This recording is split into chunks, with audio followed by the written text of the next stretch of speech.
რა არის ცხოვრებაში ყველაზე მთავარი? უფლის დიდი სიყვარული. რომელი თვისებაა ყველაზე სასარგებლო ადამიანში? სიკეთის დიდი ბევრი კეთება და ბევრი სიყვარული. რას აფასებ ყველაზე მეტად ადამიანში?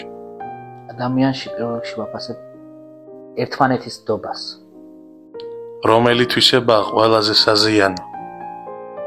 საზიანო ადამიანში არის უნდობლობა, უსიყვარულობა. რა არის ქრისტიანის მთავარი მიზანი? ქრისტიანის მთავარი მიზანი არის რომ ვიყოთ პირველ რიგში ქრისტიანები და ღმერთთან ახლოს. რა არის სიყვარული? სიყვარული თავად უფალია. სწავლობ? ბევრ რამეს სწავლობ, ყოველდღე სწავლობ, ყოველ წუთს სწავლობ, ყოველ ცხოვრებას სწავლობ. მადლიერი ვარ. მადლიერი ვარ უფლის, ყოველი გათნებული დღისთვის. მეშინია. განკითხვის. მიყვარს? უფალი. და სრულიად სამყარო. ჭირდება.